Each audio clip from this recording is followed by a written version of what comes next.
What are the differences between science and technology? This table clearly illustrates the differences. As you can see, the objective, the method, and the results are different for science and technology.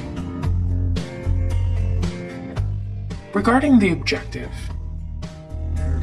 in science, the ultimate goal is to explain how the world works.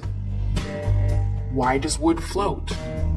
Why does the moon revolve around the Earth? How many kilos or newtons per square centimeter can concrete withstand? These questions are examples of the type of work done by scientists. The motivation of the scientist is to explain these types of phenomena. On the other hand, the goal of technology, which is to say, the goal of architects and engineers, is to solve problems. The purpose of technology is to design and create objects to meet our needs. Its purpose is not to explain anything. Its purpose is to create useful objects. For example, an engineer might use the scientific knowledge that explains why wood floats in order to build a ship. They could use scientific knowledge regarding why the moon revolves around the Earth to help them create a satellite that makes it possible to communicate by phone with someone on the other side of the world. Or they might use data that measures the strength of concrete in order to design a building or bridge. Let's move on to the next difference between science and technology and talk about methodology. In science, the scientific method is used. The scientific method is a process based on making observations, asking questions, forming hypotheses about what and why something occurs, and finally, designing and conducting experiments in order to assess the predictions. When this process leads to the discovery of novel information, it can be published for others to review and utilize. If the initial hypothesis is invalidated, a new hypothesis and experiment can be created. For a hypothesis to be considered valid, it has to make predictions about natural events.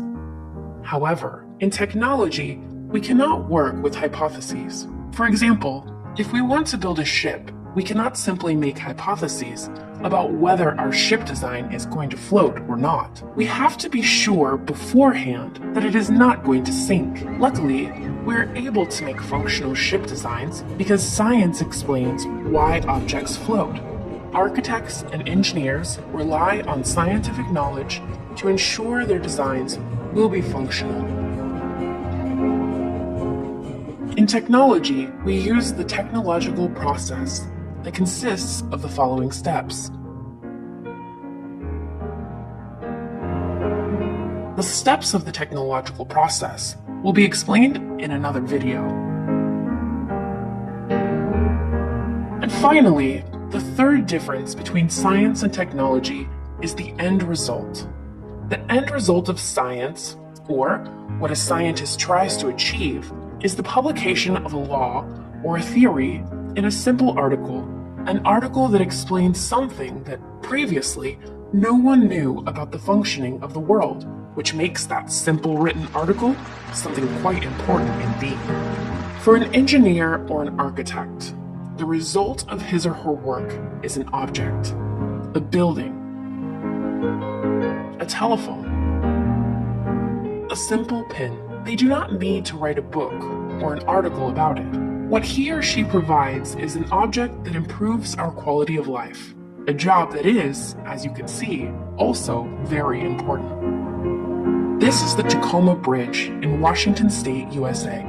The deck of this bridge was built with large amounts of steel and concrete, extremely resistant materials with which large skyscrapers and even bomb shelters are built. However, in this video, the wind is bending it as if it were made of paper. Look at this man. He can walk perfectly well despite the wind. Winds of this speed do not necessarily prevent a person from walking normally. In fact, on this day, the wind was 64 kilometers per hour. How can 64 kilometers per hour wind twist a bridge like this? Explaining how wind can break a bridge is the job of scientists. But using that knowledge to design bridges more safely and prevent this from happening again is the job of engineers and architects.